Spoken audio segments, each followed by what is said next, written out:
Hi, everyone. Thank you so much for joining us today. I want to welcome you to our webinar on how to make Techquity a reality. In today's webinar, we will be discussing the intersection of technology, equity, and healthcare. I also want to let you know that today's session will be recorded and available on demand later today. I'm Sarah Moore, staff writer for Digital Health Insights, and I'll be your moderator today. I'm thrilled to introduce our speakers for today's discussion. We have Joe Grinstead, Executive Vice President of Client Service at Divergent, and Dana Locke, Vice President of Client Service Delivery at Divergent. Together, Joe and Dana are here to share their insights, experiences, and strategies for healthcare organizations to enhance Techquity and positively impact patient populations. Joe and Dana will be answering questions from our audience, so please feel free to submit in the chat and we will do our best to get to all of them towards the end of the presentation. And with all that said, Joe and Dana, I'll hand things over to you. Great, thanks, Sarah. So just a real quick introduction of who we are. So Joe Grinstead here, as Sarah said, I'm the Executive Vice President at Divergent. I have the privilege of having spent my entire career in healthcare IT. About 30 years working both in provider organizations as well as for services and consulting organizations.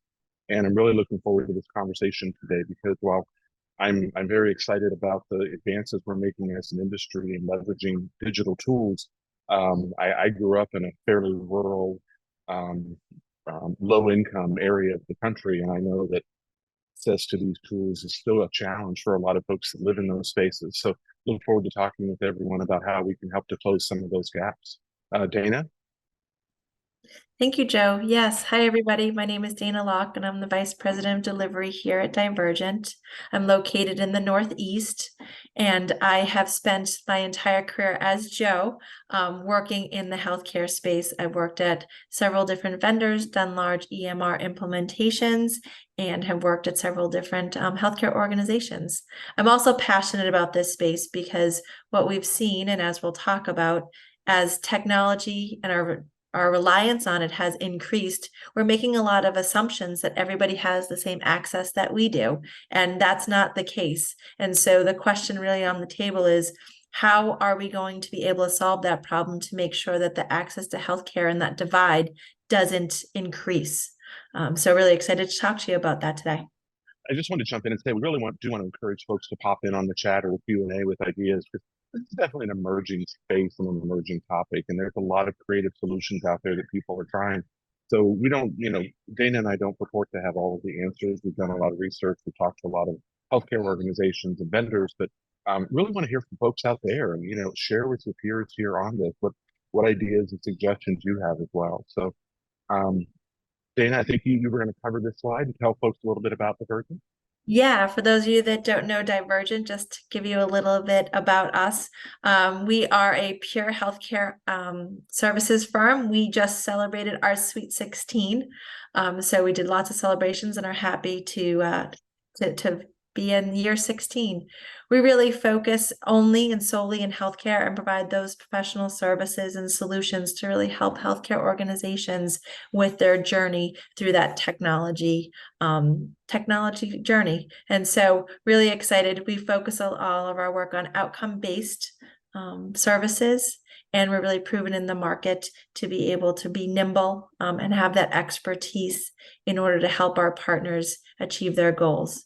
We started off really as a firm that worked on staff augmentation and EMR go lives, and we've evolved over time to really be that services partner to be able to help with those more complex solutions and services that we know everybody needs out there. So really excited to talk to you today. So ultimately, as Joe and I have said, for today, we really want to focus on the value that digital healthcare tools have. We all know that there's value in there. We all know that it's a necessary thing. But what have we done to be able to stratify and get that access to everybody with the assumption that they have that capacity? And so really excited to talk about that, some strategies around how you can close the gap. And some things that are out there from a bias perspective we'd like to talk about and really understand, how you're leveraging these tools and making sure that it is ingrained within the culture of your organization as you're implementing different tech solutions. So I wanted to touch a little bit on the terms. We call this presentation Techquity. That's a slang term, and it sounds kind of clever and cool and everything. Like most slang terms, it sounds cool till it doesn't anymore. But what we're really talking about here is digital health equity. We're talking about the ability for folks to be able to access those digital health resources, regardless of things like socioeconomic status, regardless of race, ethnicity, geographic location. And we still see, and we'll talk about some statistics as we go through the presentation, we still see some significant divides there. And just to clarify, when we're talking about digital health tools and resources, we're really talking about things like mobile health apps, electronic health and medical records, portals type things.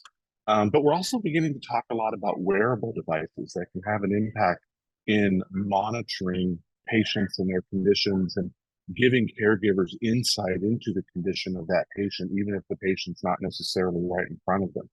And then, of course, telehealth and telemedicine, the ability to access, care where you are, when you want, in more of a consumer-driven model. So just wanted to level set there with the terms we're talking about. So we're going to probably not mention Techquity much more in the presentation, but we are going to talk about digital health equity and digital health tools and research.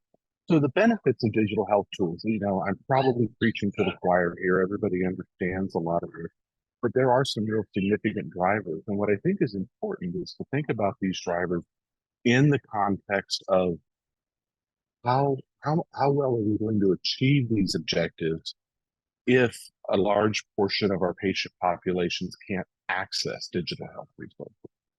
So things like improving how we manage chronic conditions and overall health. We know that ability, whether it's wearables or accessing digital health knowledge bases, symptom checkers, and things like that, helps people to improve their overall health condition and manage their chronic condition. It also gives us a more versatile care delivery platform. We learned in 2000 that we need a care delivery platform that's not specifically focused on bricks and mortar care delivery. Unfortunately, some of the later news we're hearing, we're starting to see an uptick in some of the COVID numbers and stuff. So we may need to start leveraging some of those tools again. Now, good news is, we understand it better. It's not the novel virus that it was, so probably won't be at that extreme. But we still may have to start transitioning more care, or maybe more of our patients, because of concerns for their own health, may want to transition more of their care to a virtual setting. One of the things that we've had some interesting conversations about is organizations that are looking to expand their geographic reach and their patient loyalty. Digital health tools can really do that because it allows you to reach those patients who aren't necessarily within a short drive of your bricks and mortar facilities. So, organizations are implementing these things for that reason. But again, the question becomes, well, what if, let's say, as we're going to talk about, potentially a third of your patients may not have the ability to access these resources. One of the other things that we're really talking with a lot of customers about and hearing a lot about is the trend towards consumer-driven healthcare. And when you take a look at some of the non-classic players in the healthcare space, like an Amazon, like a CVS, beyond just being a drugstore, but also being a healthcare provider, they're changing the model. And, if you haven't looked recently, the next time you go onto Amazon.com, last time I was in there, I think it was in the upper left-hand corner, they have Amazon Clinic, and they've changed the name a few times. I think they're trying to find the right name through A/B testing. But they have a link up there that allows you to go in and digitally do things like refill medications, get a prescription for an allergy medication, basic treatment, basic testing, and things like that. But that's all being done digitally. You're not going to Amazon hospital somewhere. You're doing this all in a digital way. And, healthcare organizations need to be paying attention to being able to compete on that level, because otherwise, as we continue to see this consumerization drive, patients are deciding, to get their healthcare where they want, when they want, how they want. They're not doing it because of a long-term loyalty relationship with the healthcare provider like they have classically. And then, of course, no healthcare presentation is completed unless we talk about staff shortages, burnout, and retention. But the digital tools do give us a flexible platform to be able to respond to those, to be able to improve staff satisfaction, reduce burnout, and that sort of those sorts of problems that we're challenging. So all of these reasons, healthcare organizations are out there and they're putting money into digital healthcare. But again, think about what it means if as much as a third of your patients may not be able to get access to it. And then for patients, we've sort of covered all of this. You know, digital solutions really let you access care on your terms. And that can be important for a lot of reasons, whether you're a busy working parent who doesn't have a lot of time to get to a doctor's office, but you need to see somebody because you got something going on. You want to do it over your lunch break in the office or something like that. When we give patients access to these digital tools, we know by evidence that they make better healthcare decisions, whether it's a wearable like my watch that reminds me to get up and stand up and walk around more often, or it's better health information to understand how the choices I'm making can impact my overall healthcare condition. And then the other thing that it opens up is it gives us more flexibility about multilingual, because with the advent of more advanced translation engines and technology, we're actually able to allow caregivers and patients to have one-to-one interaction with a translation tool in between to bridge any language gaps that there might be. And while we have tools like dialing in a translation service as a third party and things, this allows us to do it on a much more real-time basis, less investment in labor, and really you can adjust to the moment. So maybe the patient is not totally, maybe the patient speaks some English, but not all of it, enough English. You can use a translation tool as you need to just translate portions of the conversation, but still carry on that conversation in the primary language whenever possible. So adding on to that, is there bias in these tools? Is there bias in the workflows and that are being implemented? I would say yes. I don't think anybody would argue with me, but I would love to have that conversation with people. So are we creating this divide and are we making it even bigger? So access to technology really does favor the more affluent and educated and urban people. So when you're making these decisions, whether you're picking technology or defining workflows, some of the considerations that you need to have are, what is our patient population? What problem are we trying to solve? Are we making basic assumptions with this tool or this technology that everybody is going to be able to do it? I make a joke. So you're making an assumption that everybody has a phone, that everybody can receive a text message, that everybody can respond and confirm an appointment from a text message. I make a joke because my dad, who is a very technically savvy person, cannot figure out how to do a group text. He texts myself and my sister separately, and he can't figure out how to get us all in the same text. And this is a man who, we were the first ones to have cable. We were the first ones to have a VCR. He was very high tech. And now that he's in his late 70s, he is struggling to keep up with that technology. So how can I help support him? How can we help support my dad or people like that? So you have the generational gap. But then you think of your children. They all want to be on the phone. They all want an app. Texting, they don't want to talk to anybody. And so really when you're defining and looking at the technology and looking at the workflows, you really need to consider all the different slices and dices of your patient population to make sure you're considering all of that. I'm using age as an example, but we could go with, again, multilingual. Are you setting up your patient portal so that it supports multiple languages? Are you setting it up so that people have that access? And we're going to talk a lot about that. But it is creating a divide because in most cases, we are making an assumption that the technology is there, that it's usable for everybody. And we all know that our population of patients that we're serving do not all have that same level of technical comfort and access, but they all have the healthcare need. And so being able to create those tools and really look at the population. Can everybody set up a wearable and do the, remote patient monitoring? Okay. There's a lot of work that needs to be done to prep that. So what is your operating model and how do you set up not just the tech, but the workflows and the support so that the patients have the supports that they need? Thinking about it from the caregiver side, A patient sends a message to a caregiver and it's in a different language than the caregiver has, right? What are your workflows and what are the things that you can do as an organization to make sure that the patient has something to say, but can we understand what they're saying and then get it back in the way that they're asking for? So lots of things about meeting the patient in the mode of transportation and communication that they want, but also supporting your internal folks to be able to have that access to know what to do when they get that patient portal message that they cannot read. Or when their patient is asking, I'm getting these text reminders, or how do I schedule this visit? How do I get access to these results? Being able to leverage that and being able to support that is really critical. Yeah, Dan, it was interesting. You mentioned the caregivers, and I think it was Todd among the panelists mentioned, are we talking just about Techquity um, for patients or within the healthcare system itself? And I think it's a really good question, Todd. This presentation, we've probably biased it more towards patients and access to digital patient-facing tools.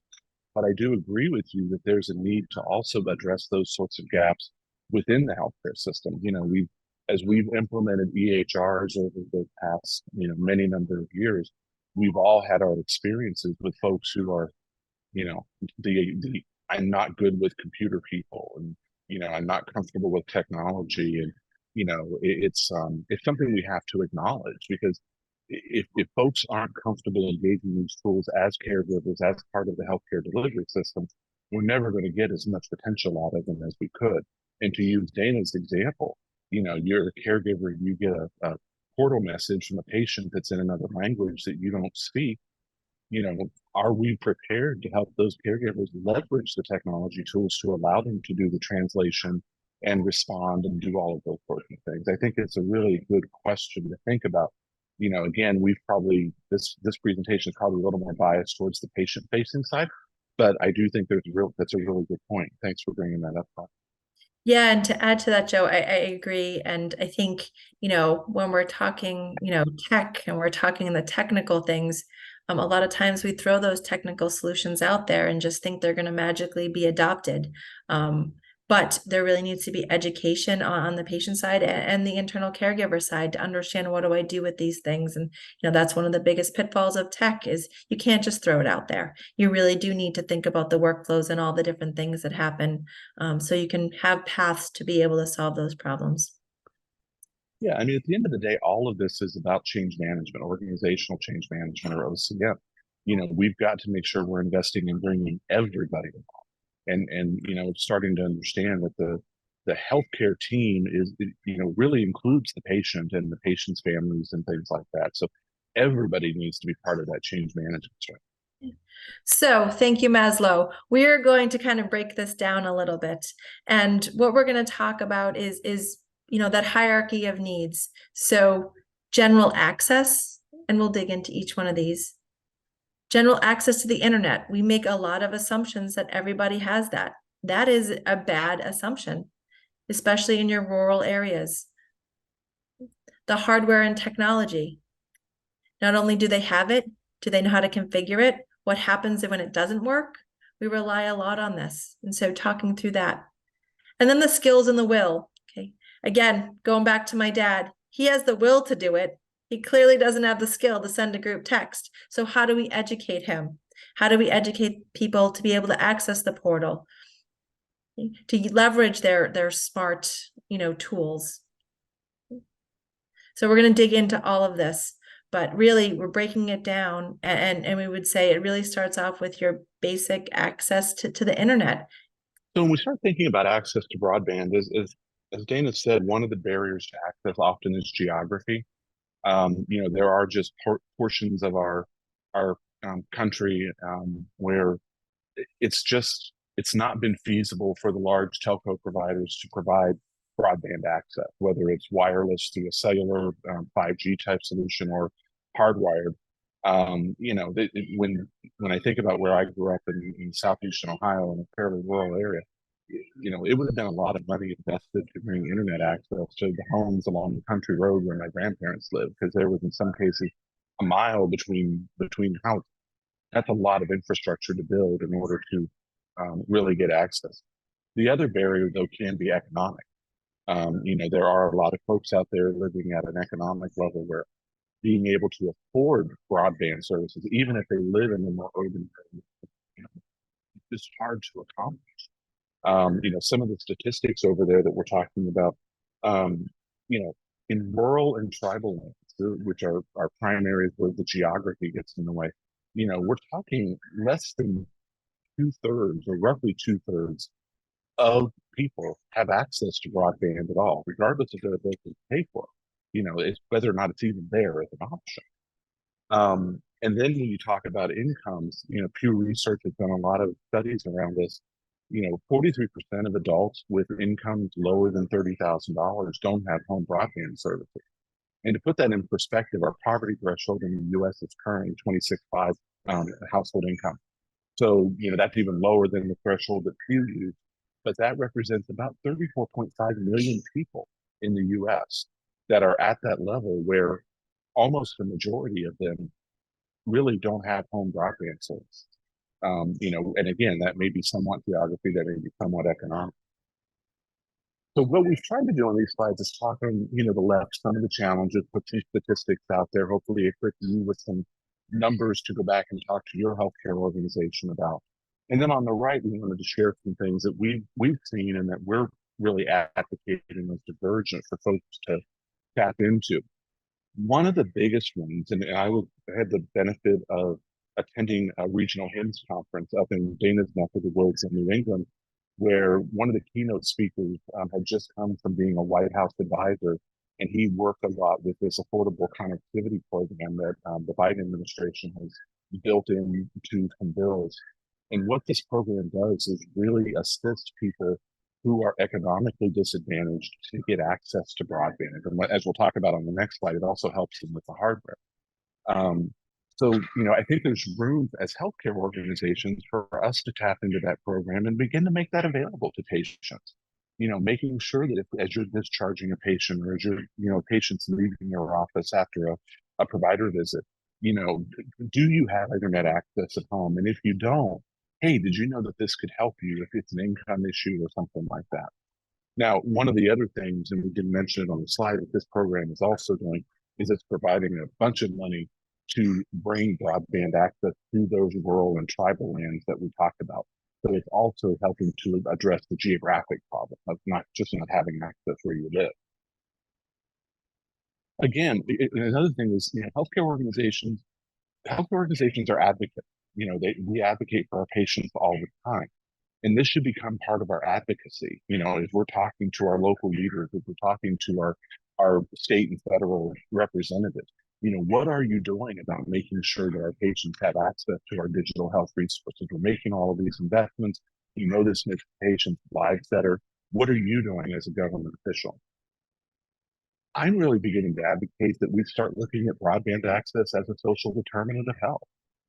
So just like we may look at whether somebody lives in a food desert, does this person have access to broadband? Because that can be an impactful indicator on their current and future state health. And then the last thing is, as a healthcare organization, you typically are pretty big consumers of telecommunication services, whether it's from, AT&T, Verizon, your local ISP, or whatever.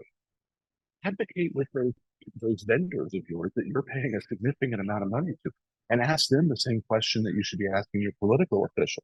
What are you doing to help make sure that more people in our community have access to broadband, have access to our digital health tools? So just a few things if you think about from the access perspective that we can do to help impact here. And then let's talk about hardware. So now we've managed to address getting the broadband so people can plug in or they can connect wirelessly. Well, then we still see that, of those same people with household incomes lower than 30,000, 24% of them don't have a smartphone, and 43% of them don't have a desktop or a laptop computer at all. Again, poverty threshold, 26,500. So that means at least about 34.5 million people fall into this population, where a quarter of them don't have a smartphone, and almost half of them don't have a desktop or a laptop computer. Again, Share the Affordable Connectivity Program. As I said, it also helps not just with getting broadband, but helps with getting hardware. Partner with your local community organizations, libraries, churches, these places that are close to people's homes. Especially in a lot of urban areas, the churches can be a central point. People go there every week in one form or another. How can we maybe work with them to make hardware available out there? And just a note here, and it's obvious, but I have to say it, you got to think about privacy if you're going to do telehealth visits. You can't have it out in the big public room, obviously. But I'll bet these organizations out there be willing to work with your healthcare organization to bridge some of these gaps. And again, do the patients have access to hardware, technology? Is that a social determinant of health that we should be thinking about? All right, the skill and the will. So assuming we have solved all the bottom of the pyramid, so we have internet access that's reliable, we have hardware that people can use. Well, there's still a gap with how to use those technologies. It is really overwhelming. I mean, think about it. We're on a video meeting right now using Zoom. How many people have used Teams today and Meets? They're all different, and we as technologically savvy folks still struggle with the differences between some of these. So if you take that and you take an older adult who may not be as technologically savvy, how are you supposed to make it easy for them? And so how do you educate them? And when you look at the percentage, and we all know that in the US population, our boomers are aging, right? So we are going to have that larger population of the older adults, and the technology changes so fast today. New apps and new things are coming out every day. When you think about the telemedicine space or that virtual care, it's really, from a healthcare perspective, an emerging market. There's not really one or two leading people in some of that tech. So new things are coming out every day. And then they're adding AI onto it. So now the computer is going to tell me things. This is all really overwhelming for people. And so how do you educate them, and how do you make it simple so that they have the basic skill to be able to use these technologies? So how do you do that? Well, think about sponsoring some education sessions and collaborating with your IT experts. So a lot of times when you're doing these different telemedicine programs, or you're putting technology out there, it's a lot of clinicians talking to the patients. Well, clinicians are amazing and they use the services too, but what if there is an issue? I don't know my Apple ID. I don't know these things. I forget what's two-factor authentication. And Joe alluded to security, and we'll talk about that a little more. We're putting it in the clinician's hands to solve those patients' problems. So really make sure we're educating and giving opportunities for our patients to be able to have access to those internal skills. And again, our caregivers, focusing on some of those questions earlier, how are we educating our caregivers to feel more comfortable with answering those questions if they are working with a patient? Or giving them those escalation mechanisms internally to say, if you're working with a patient and they are struggling with the technology because they can't download the app, or they're not sure how to do this, maybe you leverage your own internal resources to be able to help. So that internal support line changes functions and really turns into that patient caring, not those, my computer is broken. So really think about some of those strategies. Incorporating education as part of all the inpatient and ambulatory stays. So taking a couple minutes, whether that's at check-in, discharge, during the patient's stay, to let them know about how the technology works, what to expect. Again, educating those caregivers to be able to have those conversations, but understanding there is a patient portal. You're going to get your results here instead of having to call. Not only doing that, but helping them. Let's get you set up. Let's get that app on your phone. We're going to set you up for a televisit. Let's make sure while you're here, you have all the tools and things that you need to be able to successfully have that televisit. It might take more time initially when you're with the patient, but is going to make a much better patient experience, and it's going to make a much better, more effective televisit as opposed to okay, the patient couldn't connect, so you know what, now we're going to have to bring them in. And maybe it becomes emergent. We're going to need to have the patient come in today. One of the things that Joe alluded to earlier was around a lot of the security. And so there are still a lot of people out there that are concerned with tech, putting their patient information in some of these systems. We've learned over and over again that healthcare organizations, are now subject to cyber attacks. People are concerned and they want to keep their information private. So understanding those security constraints and the things that are being done to keep that information private, even when using these technology strategies, and making sure the patient feels comfortable with that. Because the patient is a consumer and they are much more aware of these things than ever before. And when you think about it, you think about loyalty. That concept of healthcare loyalty, I'm not sure it's going to exist, or it's going to challenge organizations to be able to create that loyalty in different ways, because our younger generation, they have no concept of loyalty. They are going to want to go for the easiest thing. But if you can set up the patients and the family and the visits in a way that, okay, you know what? It's going to be easy for me to talk to my doctor. It's going to be easy for me to have that telehealth visit. It's going to be easy for me to schedule it. You now have the skills and you have the will, and you need to incorporate that all together. Joe's alluded to social determinants of health. Again, incorporating the technology in that is going to be critical, and measuring it. So looking at how you're utilizing these different technologies, how they are impacting different patient populations. There's not an organization out there that isn't dissecting their patient population in different ways, whether that's for market share, whether that's based on their zip code, demographics. We're all doing that to try to manage the population that we need to serve. And so implementing and understanding their technical savviness of the patient is a whole new measure to be able to help figure out how you support those patients, because this tech isn't going to go away. It is becoming more and more mainstream. With the introduction of AI and other things, it's only going to be more and more out there. Chatbots, those aren't as adopted in healthcare, but they will be more and more. Just like when I go onto my bank and I chat something, or I call Verizon because my phone's not working, okay? You're probably not starting off talking to a person, you're starting off talking to a technology.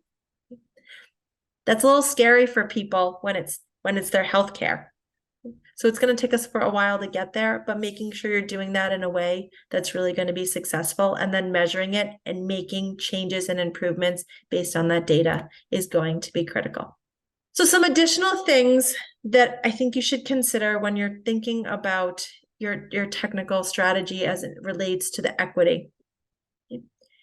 Incorporate the voice of the patient in all these tools. We spend a lot of time, again, thinking about this in boxes of IT, okay, your caregivers, but really engaging your patient population to understand how this works for them. Most organizations have different patient advocacy groups. Bring the tech there. Engage them and pull somebody in to really understand. Have them do some testing, right? Hey, we're going to pilot this thing. We'd like you to be involved in this. We really want your feedback. It's amazing what you'll find when you actually talk to the patients. Now, one could argue. Oh, sorry, Joe. Go ahead. Sorry to interrupt, Dana. I was just going to say, we are definitely seeing more and more organizations that are bringing patients into their digital design processes and starting to hear that voice. And that's really, fundamental when you take a look at consumer-driven organizations, like I mentioned, Amazon. They literally start with their customer and they work backwards. So the more we do that as we design these digital tools, the more effective they're going to be. Sorry to interrupt you, Dana. No, you're spot on, Joe.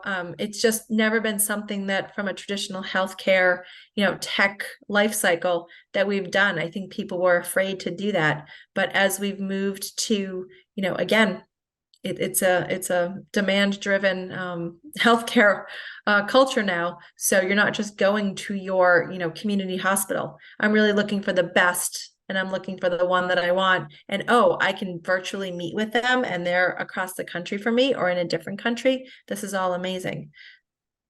But being able to get your patient population to really engage with you is going to add loyalty. It's going to add more success to these technical deployments.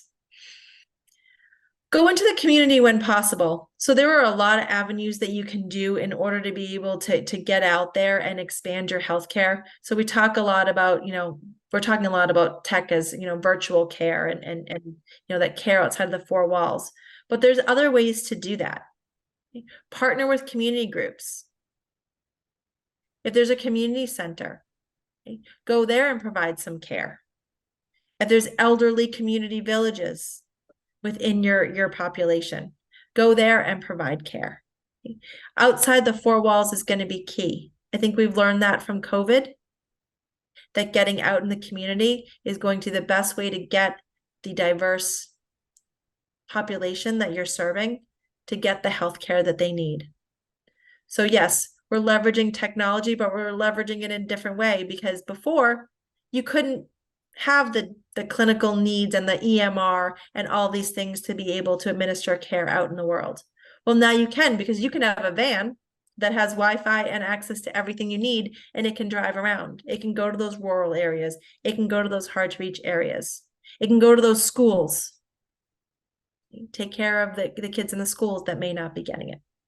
So go outside your four walls and be creative when you're engaging with the community. There are a lot of advocates out there that are doing amazing things. Partner with them. And we've alluded to this a little bit, but address privacy and security, not just technically, but in a way that ensures that your patients feel secure about it.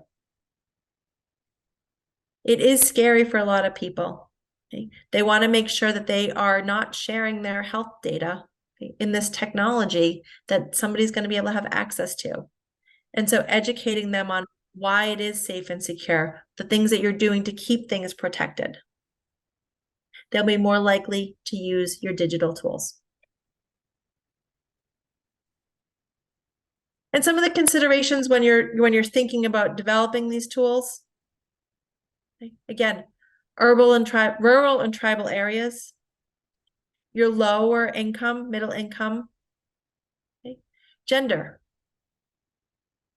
age, so your older adults, again, very different needs from all of these different groups.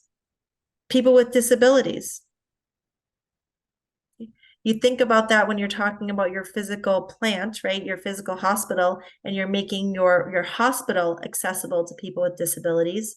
But how do you do that when you're leveraging tech outside of the four walls? Do you have a talk to text, talk to speech functionality? Are you having the ability to have it, talk back to people? So all sorts of things. Okay. Your less educated populations, again, different communities of different races. We could go on and on about the different groups that you want to incorporate and think about, but really think about developing the tech in ways that are going to be able to support and be leveraged by your whole population, not just the ones that have access to the technology, that can read the screen, and that can schedule the appointments and have that easy conversation with your caregiver. And, the really good news is that technology gives us a lot of capabilities to address a lot of these populations that we're talking about. So if you think about like people living in rural and tribal areas, even if they have broadband access, it may not be, fiber optic gigabit speeds. It may be able to do bandwidth. Well, technology has the ability to recognize that you're on a slower connection and skinny the connection out by reducing graphics and things like that. So we can apply those sorts of tools. When you think about people with disabilities, older adults, screen size, text size matters. Do you have the ability to expand the text size so that somebody can see it? It's getting to be me where I can't quite read my phone unless my arm gets longer. But how do we help those people? But there's technical solutions to help with this. So it's not just that we're trying to give people access to technology. the technology can be our toolbox in helping to engage these different populations in better ways.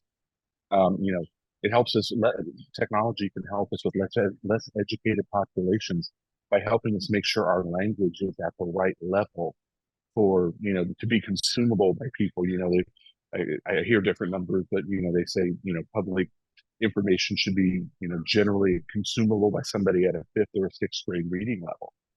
You know, how do we make sure that we don't let our medical talk turn into something that's too complex for someone at that reading level to understand? Well, if you've ever used a chat GPT or any of those tools, you know, one of the things you can always do when you say, you know, please explain topic X in layman's terms. And it does a really good job of simplifying that language down to a level that is more consumable by somebody who may not have more advanced education. So again, the toolbox for solving a lot of this is the same technology that we're looking to deploy and get people to engage with. So our timing worked well, Dana. We wanted to go about 45 minutes and make sure we had time to talk with questions and things. We do have the chat and the Q&A box. You know, if anybody has any questions, and as I said before, if you don't have questions, you know, but what other things have you seen work well in your organization or your community, or what ideas does this prompt in your mind that might work well? One of the things that our conversation reminded me of was I worked with a healthcare organization that was rolling out their EHR and their patient portal, and they literally stood up what looked like an Apple Genius bar in the cafeteria of the hospitals, so that family members could come down and make sure that they could bring their family member, the patient's devices down, and make sure that they had the portal app on there and they were able to get in and they were able to access it and they could log in and everything. You know, those are relatively simple and inexpensive ideas that can go a long way to bridging the gap of getting people to access these tools.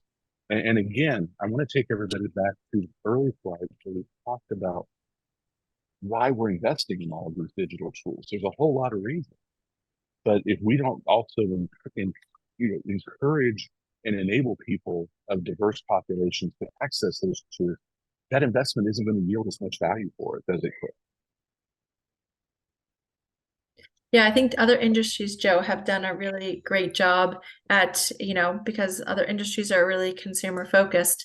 And so they've done a great job at some of these barriers because they've all moved, you know, to a tech, you know, front end. And so leveraging some of the things that other industries have done. Healthcare isn't special. We have some unique challenges, but, you know, looking at some of the industries such as banking, such as just general e-commerce, you know, really understanding how they've resolved some of these barriers will really resonate in healthcare as well. The consumer is used to these things now. So I think leveraging them as well.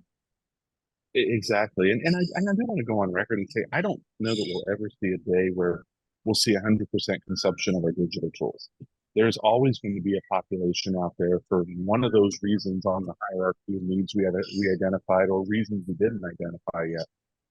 You know, maybe it's Dana's father or my father who's similar, you know, but if we can make these tools as accessible to as many people as possible, then what we do is we free up our human resources to give even better attention to those folks who, for whatever reason, aren't tapping into those digital tools. So, you know, let's enable the folks who can and will as much as we can, and then let's make sure we can also take care of those that either can't or won't, so that we can help them.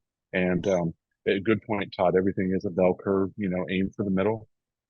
You know, I think you're absolutely right, and we're going to see that continue for a long time. But I think we can also continue to skew that curve to one side or the other if we at least eliminate the barriers that aren't just about skill or will, but are about the access to broadband, the access to hardware, and things like that. So Joe and Dana, we do have a couple questions. Great. Okay. For you. The first one is, does a caregiver's capacity for using digital tools affect the impact and outcomes of the patients, and how do you address that? I would say absolutely.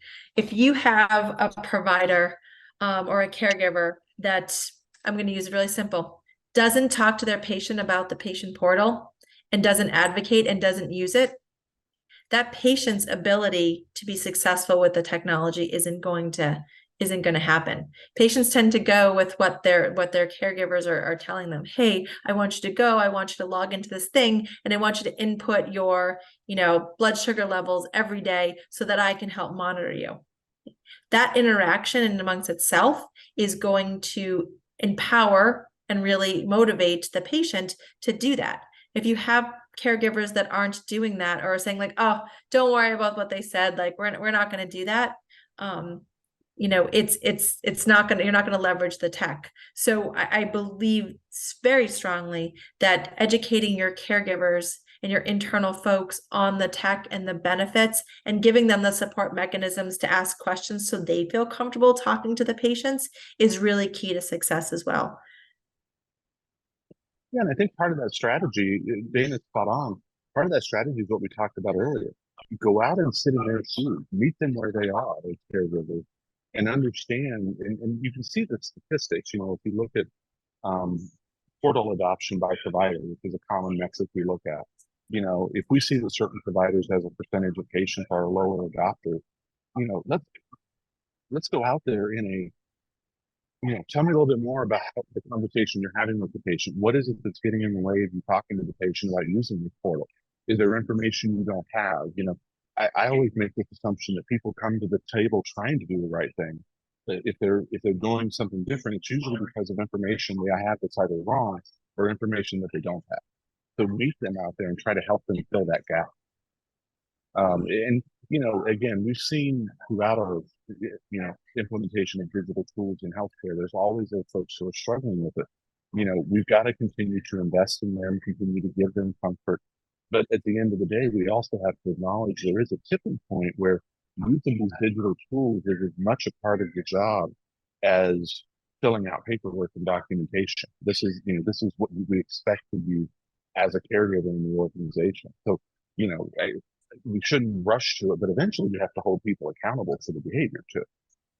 Yeah, and to add to that, I think there's a lot when you think of the different operating models and functions. So, these different clinical areas have had many of these same workflows for a long time, and shifting work from an ambulatory clinic getting all these phone calls to an ambulatory clinic getting these messages, or a nurse getting these electronic results through, an RPM program. It's very different. You're still doing this. You're still doing somewhat of the same work, but it's coming in a different way. And so recognizing that and understanding that, and if you have different financial compensation systems and structures based on an old model, it's really hard to move, especially the docs, into this new model if they're getting paid on some RVU cycle that doesn't really meet the new, way of doing business. And so they're really hard decisions and discussions to have, but you need to look at it holistically. How do you incentivize? How does it become just an expectation? But you can't be, rewarding or making it easier for people to opt out of those things. Yeah, great. I think that will lead into our next question, which is, could you discuss the role of leadership and organizational culture in fostering a Techquity mindset? Yeah, so I think an organization that has a patient-centered mindset, and I know everybody will say that they do, but some do and some talk it, but really understanding the patient and the population and that population health, I think that starts at the top and really comes from, what are your strategic goals? And then really a culture of clinically led decisions with, technology support. So, target those areas that are ready to be able to embrace a new technology and work with them and show the wins, and then move over from there. I think are really important. So getting those caregivers that really want to adopt it. If you have residents, the residents always want to try new things. So how do you engage, your medical residents and students in some of that as well? And then I hate to say it, but a lot of it comes down to the almighty dollar. What am I being compensated for, and how am I being rewarded? And if your structures for payment or bonusing or RVU measures are outdated, you really have to have some really tough conversations and move that needle so that these things change. You can't stick with the old operating model. Yeah, I think Dana hit it on the head there. I would categorize the leadership role in this really in two major buckets. One is providing support for your team and your patients. And in that, understanding that the patient experience goes beyond the four walls that we classically thought of healthcare. So first is support, making sure you're getting barriers out of the way, providing tools, resources, and things like that. The other thing I would say for leadership is advocacy. And it's advocacy, to Dana's point, in the payer space and the government space about how we get paid for this stuff. We saw a lot of flexibility during the pandemic about how organizations would get paid for telehealth visits and things, and the needle moved really fast. In some cases, we've seen the needle move back. Now that we're past the pandemic, so we're going to go back to the old way of doing this, and we're not going to reimburse for telehealth visits the way we used to. We're not going to offer the flexibility that we offered for caregivers to practice across geographic borders and things like that. So advocating out there to change our legal framework, advocating out there to change the paying framework, to really enable more use of digital tools. And again, advocating for those access issues that we talked about, the broadband access, the hardware access, and all of that sort of stuff. Get on the phone with your government officials and push them and ask them hard questions and make them come to your leadership meetings in your healthcare organizations and talk about how they're advocating for this sort of stuff. Those can be much more powerful than anyone doing. Yeah, in a lot of cases, your healthcare organizations are one of the largest employers in the area and in the region, and so you have influence. So use that influence, whether it's at the local level, the state level, or the national or international level. Great. Next question is, how can healthcare providers and institutions measure the impact of their Techquity initiatives on patient populations, and what key performance indicators should they be tracking? Oh, yeah, so I think one of them we've talked about is just adoption of their digital tools. So if I take a look at a population of patients, in most cases, I can make the connection between the patient and their use of a portal or their use of a telehealth platform. So what percentage of these patients are actually adopting that? And you want to see that trend be, on a continuous upward trend. It's not going to spike. It's not going to, go from 30% to 90% overnight, but could it be 35% next month and 40% the next month and 50%, et cetera, et cetera. The other one I keep coming back to, and it's probably me just, playing a broken record here about it, but I do think it needs to become part of our social determinants of health measure. Do patients have access to broadband? Do patients have access to the internet? Do they know how to use it? Because we do know that can be as much an indicator of them managing their health better and engaging with their caregiver as a lot of the other classic SDOH components we talk about. Yeah, I would totally agree with Joe. The other, on a smaller scale, and how do you start tackling that when some of these things are so overwhelming? Target a specific patient population, whether it's, a disease-based patient population, and really focus on, okay, we're going to take our diabetic population because we're going to do, a remote patient monitoring program, and we're going to actually monitor their readmissions, monitor their overall health. I mean, you can really see if we're engaging with them, how many engagements did we have on average on these patients, and what are their clinical outcomes? Are they not coming in for, to the emergency department so often? So you can really do that on a disease basis. And I found that to be a successful way to kind of start chipping away at some of these things that can be really overwhelming, because when you're looking at some of these larger indicators, it's really hard to figure out, like, are we doing the right thing? And the right thing for different populations and different strategies are going to be different, but that's one that I've seen to be really successful. Obviously, as much as you can measure patient engagement and patient satisfaction. Overall, again, you're trying to build your brand and build the loyalty, and a satisfied patient is going to keep coming back to your organization if they feel connected and engaged. So I think it serves multiple different purposes, but that's one way that I think is really easy to kind of start with and then expand to more complicated areas over time. Okay. Yeah, I love that point, Dana, about starting with a patient population of some sort, whether it's a condition, a disease, even a demographic population. I think that, starting with just a portion of it is a great way to show value. Great. I think we have a couple minutes left, maybe time for one more question. And we have, are there any specific technologies or trends that you believe hold significant promise in advancing Techquity in the near future? I hate to be repetitious of what everybody else is talking about, but I do think the chat GPT type of technology does bring a lot of potential. Now, I think it has some risks as much as it has potential, but what technology that we've ever adopted doesn't. But I do think it has the potential to help give patients access to information faster and answer simple questions and needs, and allow our human resources, which we know in healthcare are, we're continually under pressure. Our human resources are feeling overworked, they're feeling stressed, they're feeling burnt out. We have, nurses leaving the profession at a rate that's not sustainable. I do think those sorts of technologies can help us solve for the simple and allow the human resources to focus on the complex.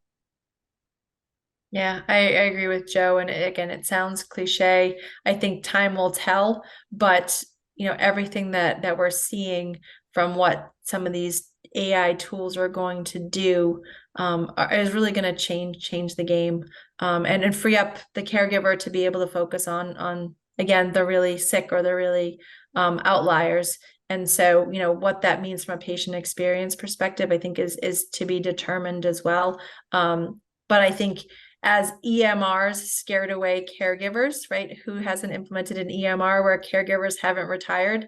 We're going to see that again with AI. It's scary. And thank you, Arnold Schwarzenegger and Terminator, for ruining some things for everybody. We didn't even know. But understanding that and really getting people comfortable with it is going to be a challenge. I think that's the biggest challenge ahead. But I think, as people are starting to look at that remote care space, those hospital at home programs, remote patient monitoring and all of that, I think hospitals are having the right conversations and doing the right thing. I don't think there's any front runners from a tech perspective. So I think that makes it challenging as well.